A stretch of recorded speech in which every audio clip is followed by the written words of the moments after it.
हम परमेश्वर के वचन की ओर चलेंगे और वचन को निकाल करके हम पढ़ेंगे। दूसरा कुरिन्थियों 6 अध्याय और उसका पहला पद। दूसरा कुरिन्थियों उसका 6वां अध्याय और पहला वचन। हम जो परमेश्वर के सहकर्मी हैं, हाँ, यह भी समझाते हैं कि उसका अनुग्रह जो तुम पर हुआ है उसे व्यर्थ न जाने दो। आमीन, हालेलुया। पौलुस कलीसिया को लिखता है कि कुरिन्थियों की कलीसिया को जब वो कहता है तो वो कहता है कि आप परमेश्वर के सहकर्मी हैं। हेलो, आप परमेश्वर के, पड़ोसी को बोलिए आप परमेश्वर के सहकर्मी हैं। हाथ मिलाकर बोलिए, उसको बोलिए बधाई देते हुए कि आप परमेश्वर के सहकर्मी हैं। Hallelujah, hallelujah. हम तो इस योग्य नहीं थे कि हम परमेश्वर के सहकर्मी बने, पर उसने अपनी दया से, अनुग्रह से हमें अपना सहकर्मी बना लिया, अपना साथी बना लिया। हालेलुया। और जैसे दुष्टात्मा को एक शरीर की जरूरत होती है, वैसे ही परमेश्वर को भी अपनी आत्मा रखने के लिए आपके शरीर की आवश्यकता है।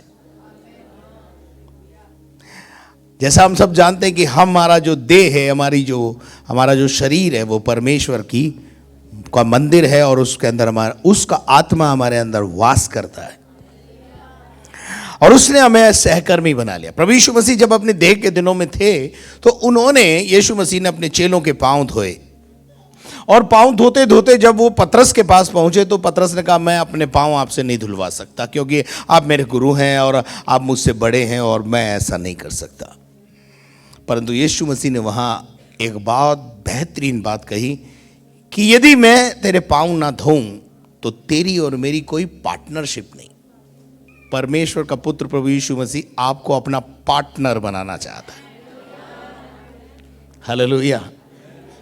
और आप सब जानते हैं कि पार्टनर से कुछ भी छुपा हुआ नहीं होता। Hallelujah. So you are not ordinary, आप साधारण लोग नहीं हैं।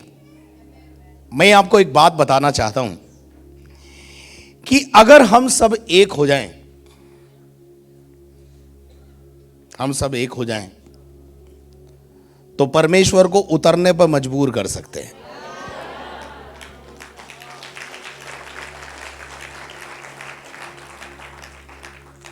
एक उत्पत्ति के 11वें अध्याय के अंदर एक घटना है जो निम्रोद की घटना है और वो मीनार बनाने के लिए एकता में आ गए। बाबुल का गुम्मत, उस गुम्मत को बनाने के लिए वो एकता में आ गए और वो परमेश्वर के दर्शन के खिलाफ एक एकता थी। परमेश्वर का दर्शन क्या है? फलो फूलो और पृथ्वी पर फैल जाओ। निम्रोद जो दर्शन लेकर आया वो क्या दर्शन है? हमें फैलना नहीं पड़े, आओ हम एक गगनचुंबी इमारत यहीं बनाए, हम कहीं ना जाएं। एक रॉन्ग कॉन्सेप्ट के लिए अगर एकता हो जाए तो परमेश्वर सत्य में आ गया वहां पर। और परमेश्वर कह रहा है ऐसा ना हो कि थोड़ी देर में ये लोग अपने मंसूबे में कामयाब हो जाएं, तो गड़बड़ी डालने के लिए उतर कर आया। तो मुझे एक बात बताओ, अच्छे काम के लिए अगर हम एक हो जाएं तो क्या वो उतर के नहीं आएगा? हेलो, आएगा। हालेलुया। तो हमारा मंसूबा तो अच्छा है और उस मंसूबे को पूरा करने के लिए परमेश्वर हमारे साथ है। निर्गमन 15 अध्याय उसके 3 पद में एक बात लिखी है, यहोवा योद्धा है। पढ़ देना 15:3। यहोवा योद्धा है। यहोवा जिसकी हम आराधना करते हैं वो योद्धा है। योद्धा, योद्धा का क्या मतलब होता है? वॉरियर। और वॉरियर के नीचे एक आर्मर होता है। हेलो, वॉरियर के नीचे एक आर्मर होता है। आर्मर का मतलब होता है हथियार ढोने वाला। वो योद्धा है और हम आर्मर हैं।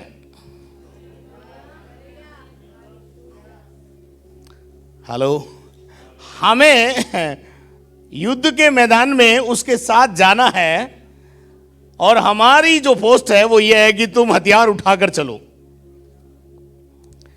जैसे परमेश्वर के वचन में से मैं आपको बताना चाहता हूं कि पहला शमूएल 14वां अध्याय उसके 6 पद से लेकर जब हम पढ़ते हैं तो वहां पर योनातान का जिक्र आता है।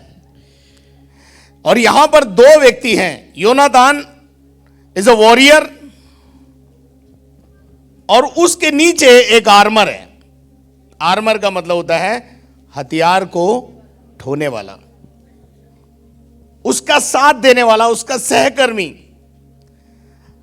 मेडिकल लाइन में भी अगर आप देखें, ऑपरेशन थिएटर के अंदर मेन डॉक्टर जो है जब सर्जरी करता है तो वो अकेला नहीं करता, उसके आजू बाजू में बहुत सारे लोग जो मेडिकल से संबंध रखते हैं वो खड़े होते हैं पूरी तैयारी के साथ।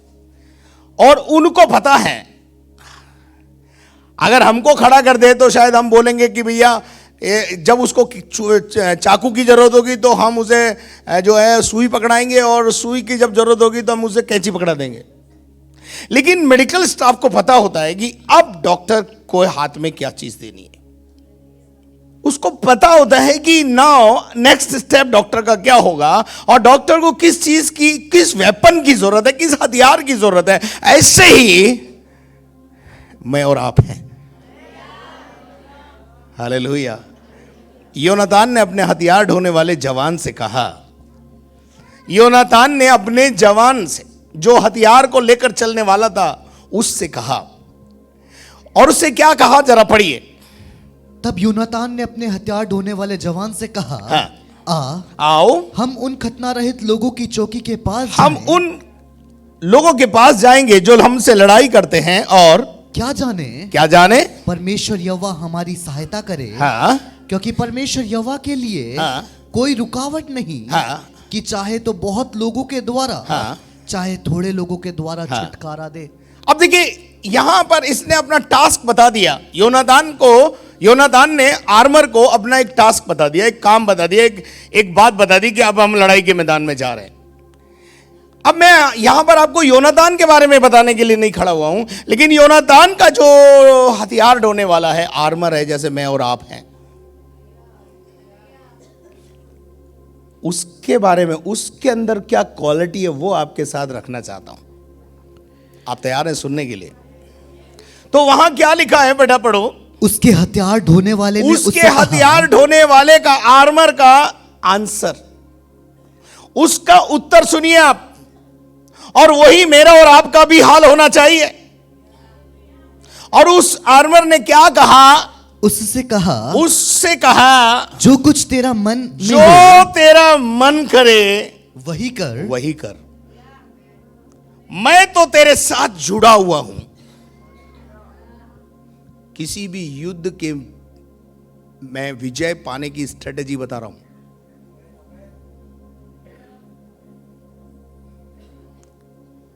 किसी भी चीज पर विजय पाने के लिए आपके पास एक अगुवा है।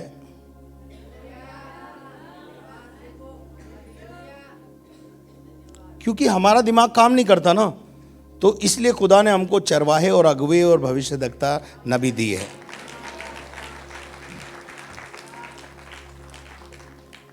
और हथियार ढोने वाले ने क्या कहा? तेरी इच्छा है जो तू कर। पढ़ो, आगे पढ़ दो। उधर चल, तेरे को जिधर चलना है उधर चल, मैं तेरी इच्छा के अनुसार तेरे संग रहूंगा। क्या आज हम प्रभु से ये कह सकते, प्रभु मैं तो एक आर्मर हूं, दाई विल बी डन, तेरी इच्छा मुझ में पूरी हो जाए। तू जिधर जाएगा मैं चलने के लिए तैयार हूं। कोई इफ एंड बट, कोई और सलाह मेरे पास नहीं है। Thy will be. एक सहकर्मी को, आपकी पति को एक पत्नी जो है वो सहकर्मी के रूप में दी हुई है, लेकिन वो ज्यादा लतुराई करे तो आदमी भी बोलता है चुप रहो तुम, नहीं चुपचाप बैठो, मुझे सलाह मत दो, मेरी सलाह मानो। आर्मर का काम क्या होता है? सहकर्मी का काम क्या होता है? सहकर्मी का काम सलाह देना नहीं होता।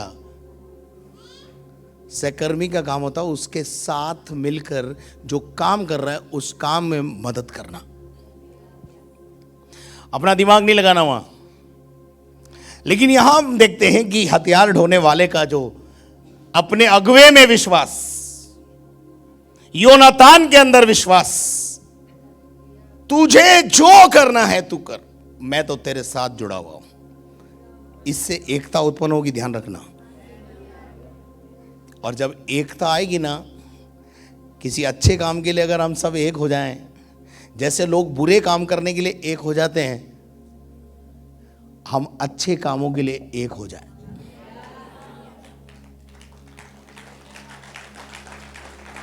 और अगर वो बुरे कामों में गड़बड़ डालने के लिए परमेश्वर उतर सकता है, तो अच्छे कामों की मदद के लिए वो भी वो आएगा हमारे पास। यह है मेरा संदेश। किसी भी अच्छे काम को शुद्ध मन के साथ, पूरी उसके साथ शिद्दत के साथ अगर शुरू किया जाए, अवश्य रूप से वो पूर्ण होगी।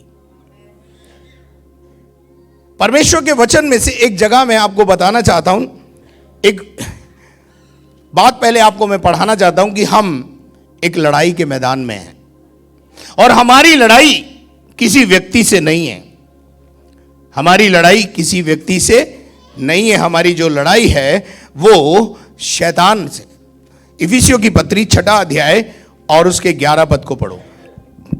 परमेश्वर के सारे हथियार बांध लो, हाँ, कि तुम शैतान की युक्तियों के सामने खड़े रह सको। शैतान से हमारी लड़ाई। आगे, क्योंकि हमारा यह मलयुद्ध, हमारा ये मलयुद्ध लहू और मांस से नहीं, किसी संगठन, समूह, शरीर के किसी प्रकार की संघ से नहीं है, परंतु प्रधानों से। हमारी जो लड़ाई है वो अंधकार की शक्ति, जो प्रधानता और शैतान अधिकारियों की से, ताकत, जो हमें शराब पिलाती है, जो हमें नशे की ओर ले जाती है, हमारी लड़ाई उनसे है। हमारी लड़ाई नशेड़ी से नहीं है।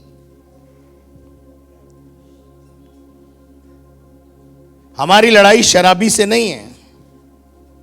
हमारी लड़ाई शराब से है, उस आत्मा से है जो शराब पिलाने के लिए प्रेरणा करती है। हम उसके विरुद्ध में खड़े हुए हैं। हालेलुया। और उसके बाद क्या लिखा है? और इस संसार के अंधकार के हाकिमों से। इस संसार का अंधकार का हाकिम कौन है वो आपको पता ही है। हमारी लड़ाई शैतान से है। हमारी लड़ाई किसी व्यक्ति से नहीं है। हम आपस में ना लड़ें।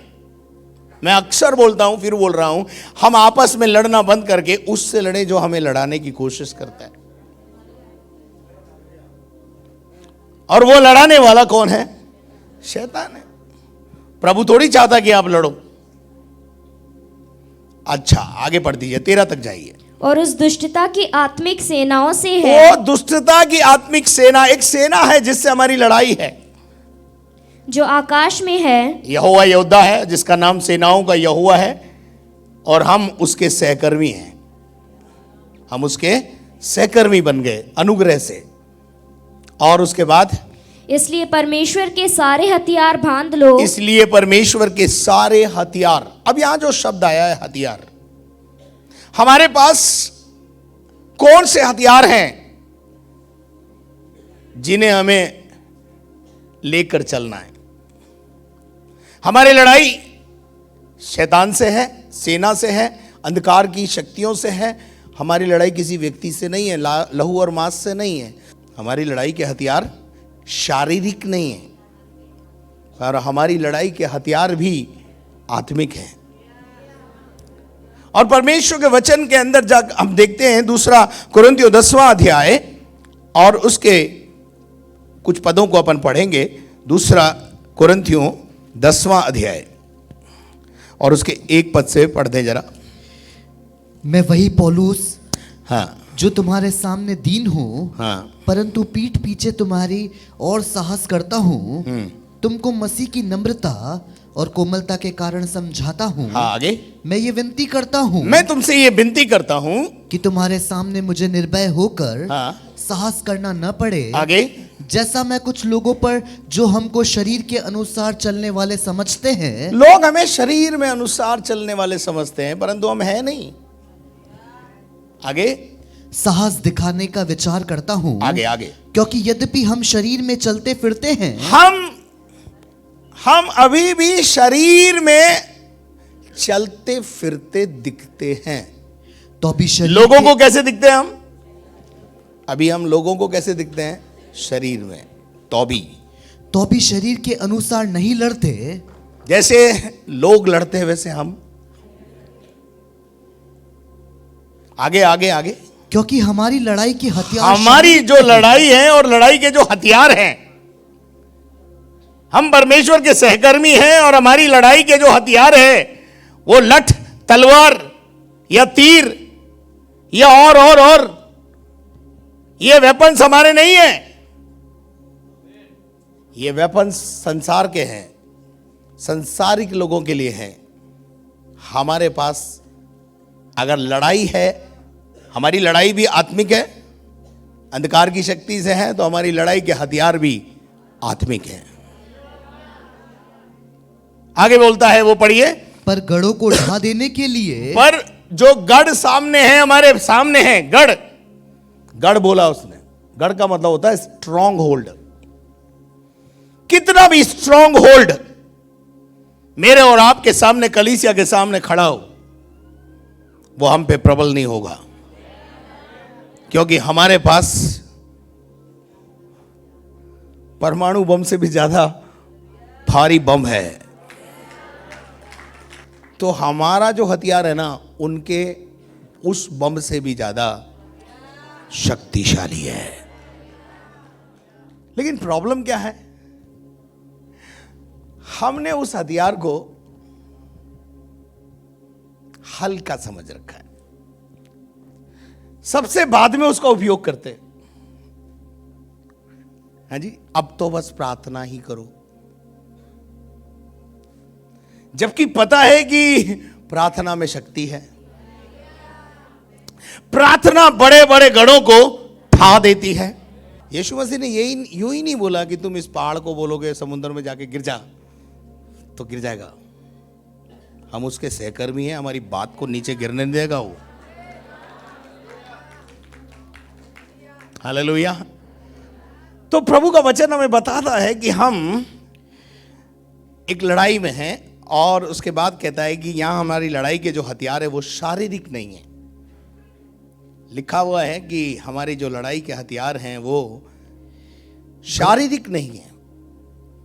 हमें अपनी लड़ाई शरीर से नहीं लड़ना है, हमारी अपनी लड़ाई बुद्धि से नहीं लड़ना है, परंतु हमारे पास एक हथियार है, पर गढ़ों को ढा देने के लिए परमेश्वर के द्वारा सामर्थ्य है। और वो हथियार आपको सबको पता है क्या है? प्रार्थना। क्या है वो हथियार? प्रार्थना है। रोमियो की पत्री 13वां अध्याय उसके 12 पद को जरा पढ़ेंगे हम। 2-4 बातें आपको मैं हथियार के विषय में बताऊंगा पहले, उसके बाद आपको मैं विजय की ओर ले जाऊंगा। 13 का 12। रात बहुत बीत गई है, रात बीत गई है और दिन निकलने पर है। और दिन निकलने पर है। इसलिए हम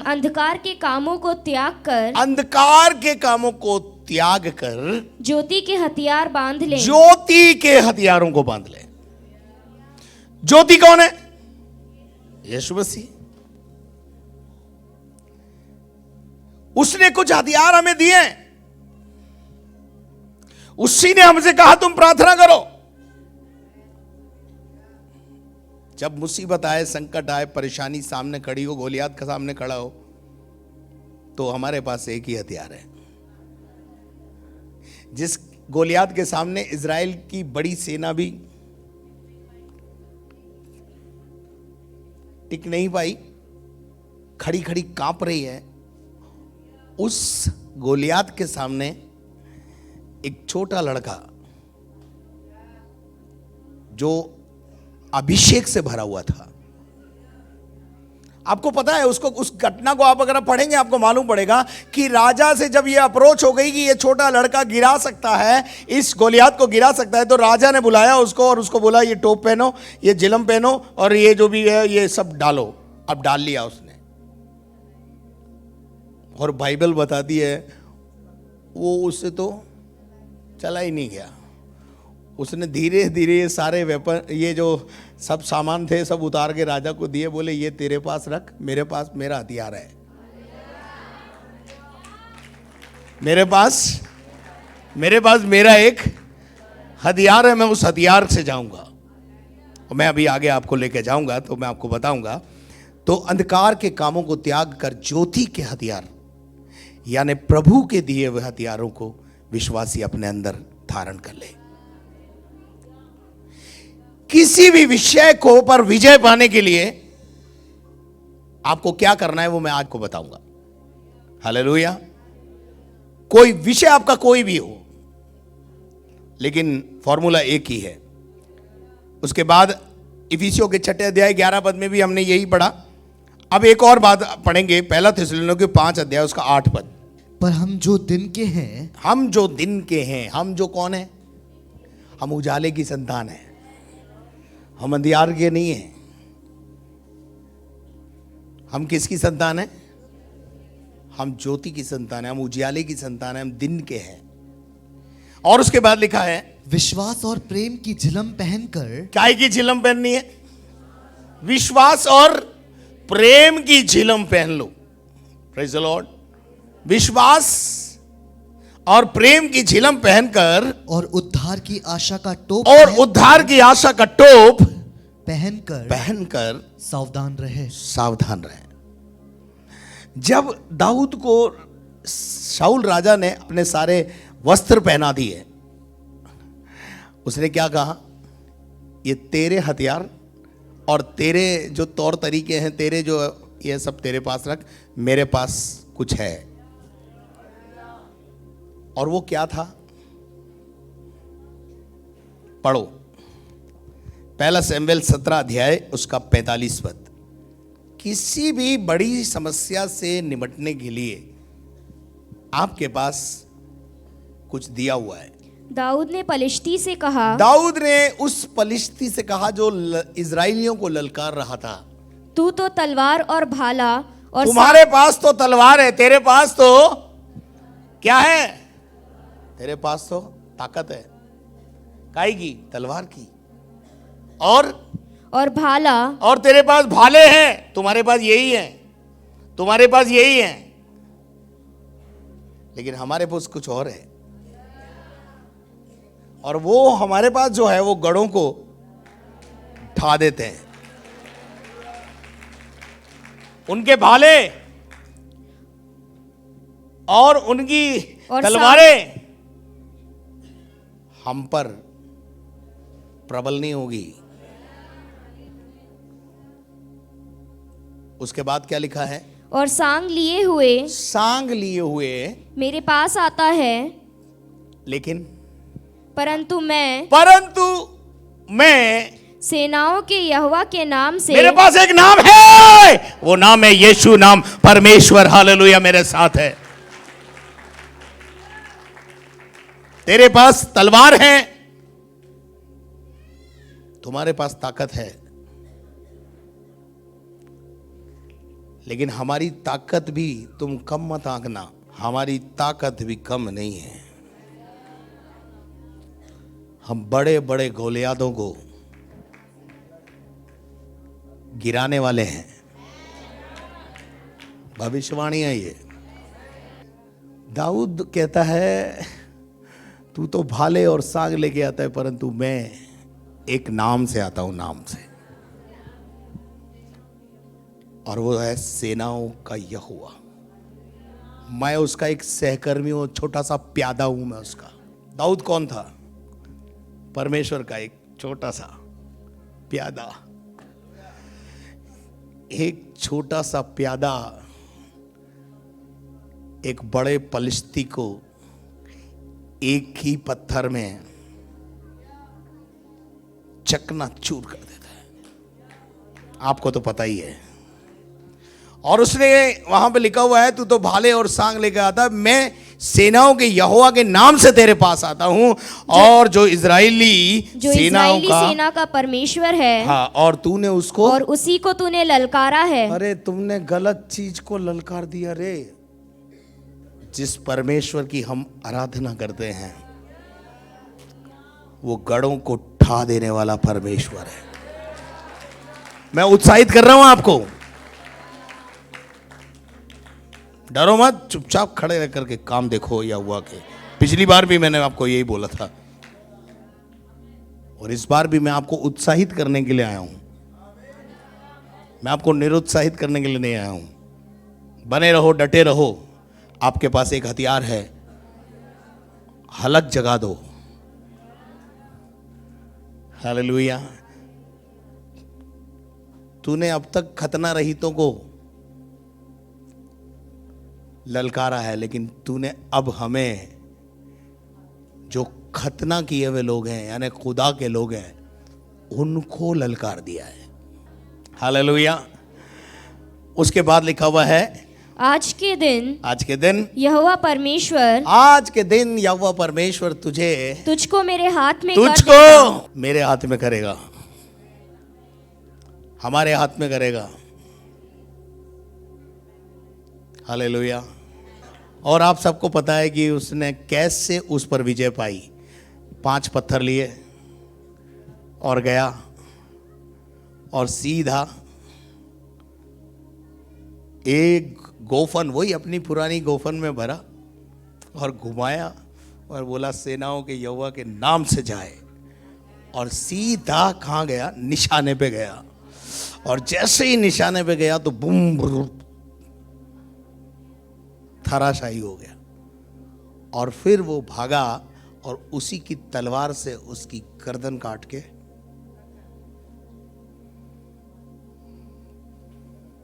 किसको छेड़ दिया रे? जीवते परमेश्वर के लोगों को छेड़ दिया। इसलिए जब परमेश्वर की प्रतिज्ञा के वारिसों पर और भी साफ रीति से प्रकट करना चाहा कि उसका उद्देश्य बदल नहीं सकता, हाँ। तो शपथ को बीच में लाया। हालेलुया। 4:12। क्योंकि परमेश्वर का वचन जीवित, परमेश्वर का वचन क्या है? जीवित है और प्रबल, और कैसा है? कैसा है? प्रबल है और हर एक दोधारी तलवार से भी बहुत चोखा है। हमारे पास एक हथियार है, तीसरा हथियार है, और वो है परमेश्वर का वचन। जो कैसी तलवार है? जो कैसी तलवार है? दोनों तरफ धार है, दोनों तरफ धार है। और वो क्या करती क्या है? देखो आगे लिखा हुआ है, और प्राण और आत्मा को और गांठ और गूदे को अलग करके आर पार छेदता है, और मन की भावनाओं, हाँ, और विचारों को जांचता है। ये हमारा वेपन है, ये हमारा वेपन है, हमारा हथियार है। वचन हमारा हथियार है। एक बात जिंदगी में ध्यान रखना, आप शैतान से, तलवार और भाले से नहीं जीत सकते। लूका के 4 अध्याय में यीशु मसीह को शैतान के पास भेज दिया गया।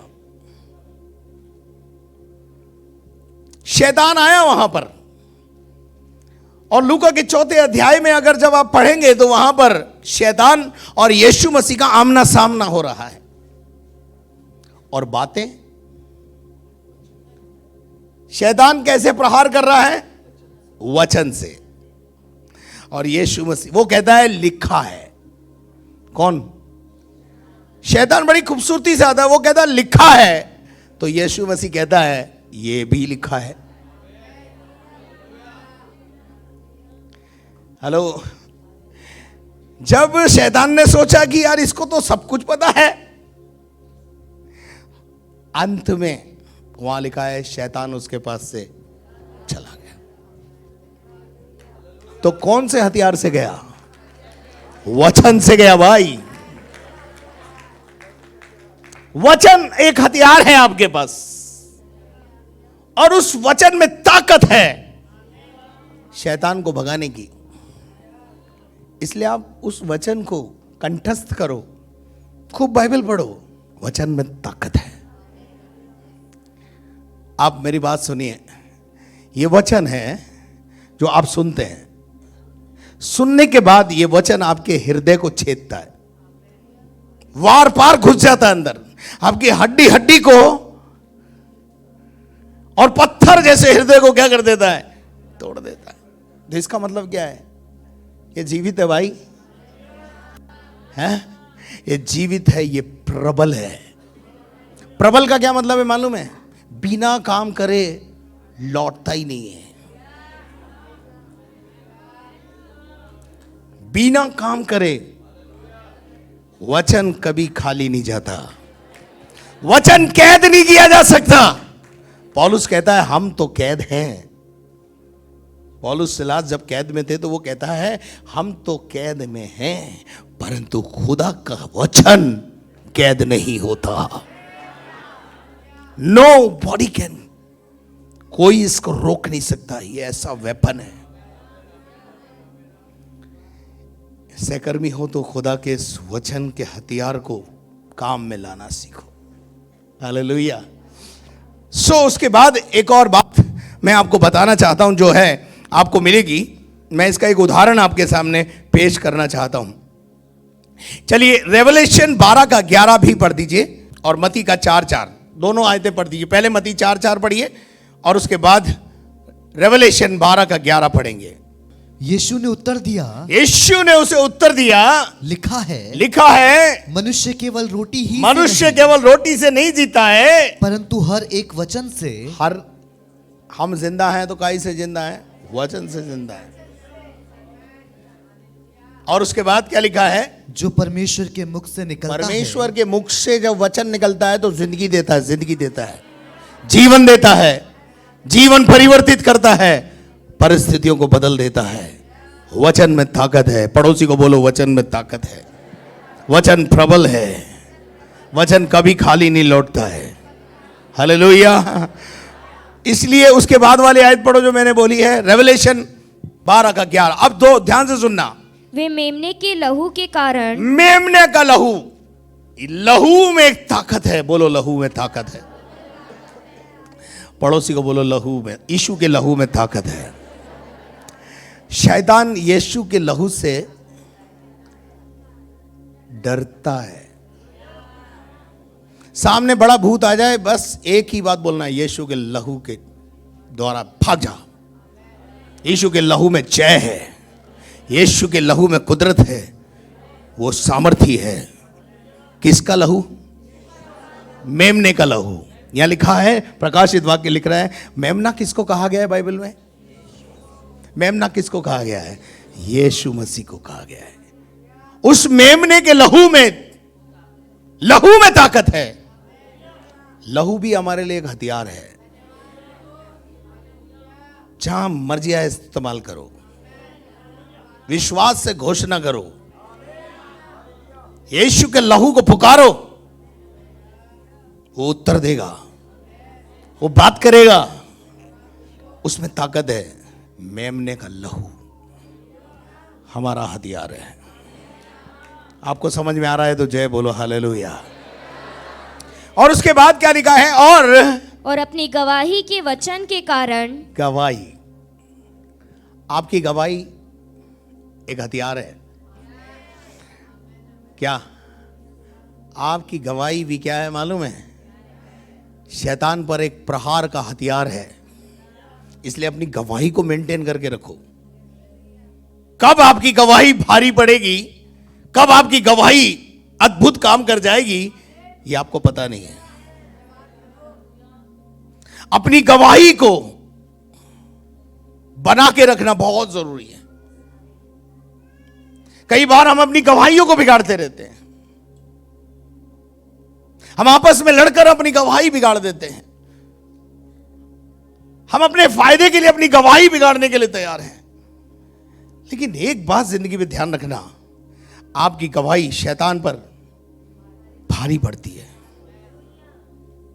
इसलिए गवाही को मेंटेन करना, गवाही को बनाए रखना शैतान पर विजय पाने का एक बहुत बड़ा हथियार है। हालेलुया। और मैं आपको एक बात बोलना चाहता हूं, आपकी गवाही दुनिया दे या ना दे, ऊपर से एक गवाही आनी चाहिए आपके लिए। ये मेरा प्रिय बेटा है, ये मेरी बेटी है, ये मेरा परिवार है, इसने मुझे चुना है। ये गवाही प्रभु की ओर से आए, ये आवाज प्रभु की ओर से आना पाए। हालेलुया।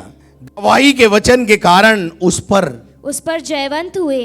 हमारी मेमने का लहू और हमारी गवाही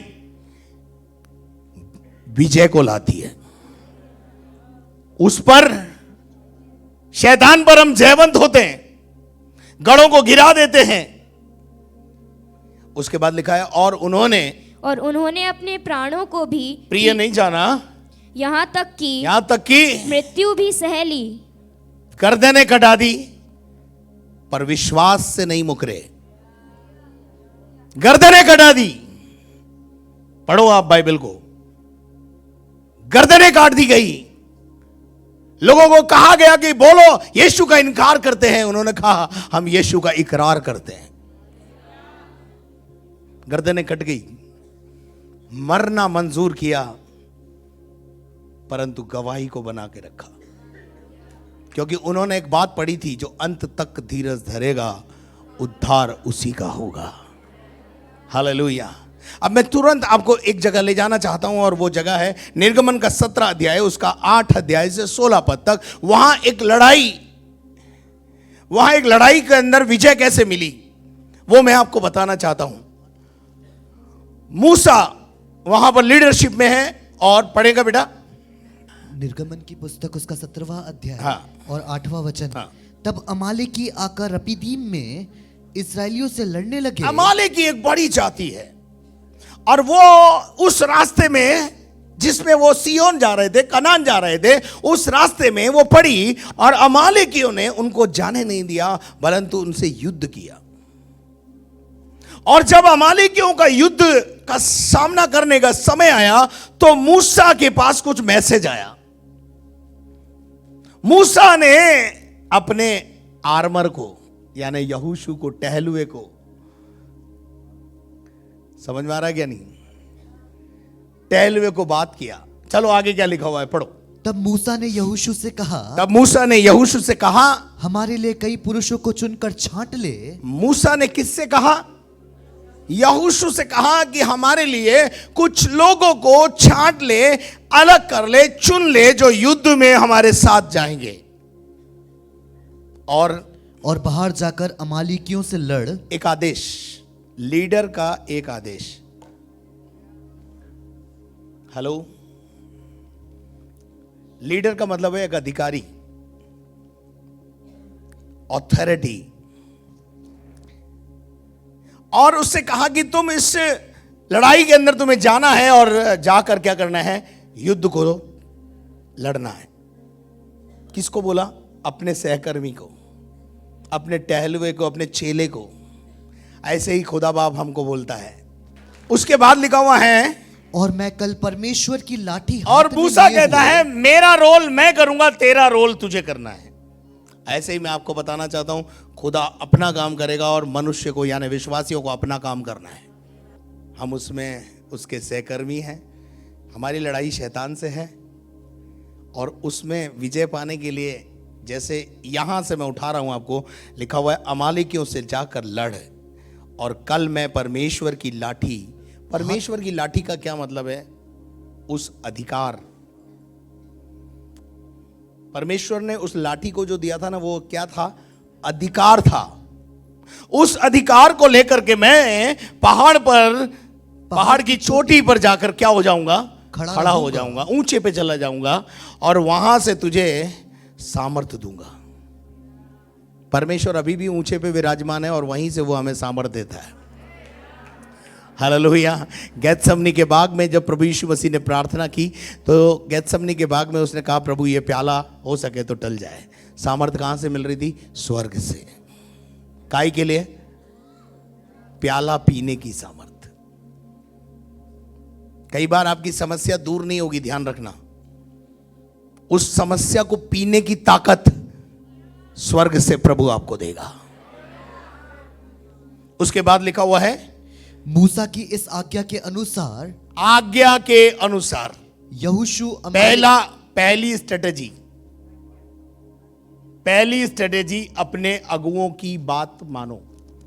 कोई इफ एंड बट यहोशू ने नहीं की। अच्छा खुद तो सेफ रहेगा, खुद तो पहाड़ पे चला जाएगा और हमको लड़ने के लिए भेज रहा है। जोशुआ ने कोई इफ एंड बट किया? सीधा बोला ओके, जो आज्ञा। क्या बोला? जो आज्ञा।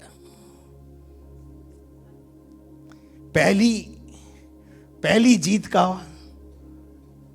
मतलब जीत का पहला कदम आज्ञाकारिता।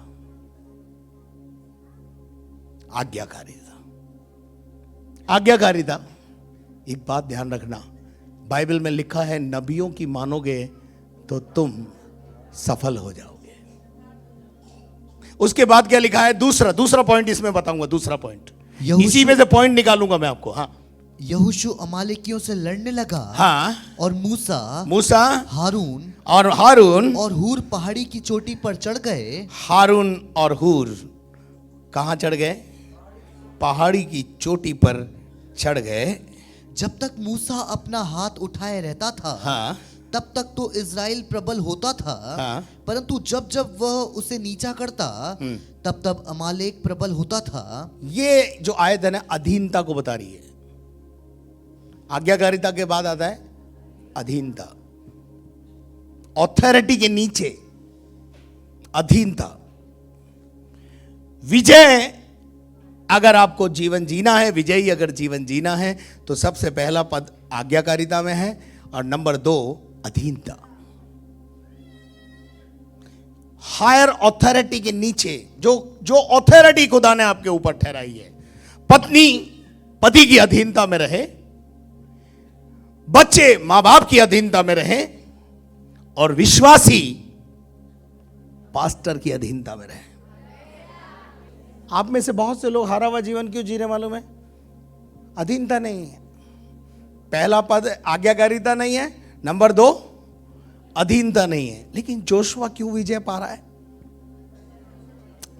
जो मरने के लिए तैयार है जी। लिखा हुआ है वो इज़राइल पर प्रबल होता था, पर जब मूसा के हाथ भर गए, तब उन्होंने एक पत्थर लेकर मूसा। ये वो बात बताती है, जब आप अधीनता से बाहर जाएंगे आप पराजय के सामने जाएंगे। लेकिन जैसे ही फिर अधीनता में आया, मूसा का हाथ ऊपर आया, विजय आ गई। क्या आप मेरे साथ हैं? 13 पद में लिखा हुआ है, पढ़ो, आगे पढ़ दो जल्दी से। तब उन्होंने एक पत्थर लेकर मूसा के नीचे रख दिया। हाँ। और वह उस पर बैठ गया और हारून और हूर एक एक अलंग में उसके हाथों को संभाले रहे। हेलो। और उसके हाथ सूर्य अस्त तक स्थिर रहे। आगे। और यहोशू ने अनुचरों समेत यानी अपने और नीचे जो थे उन समेत अमालेकियों को तलवार के बल से हरा दिया।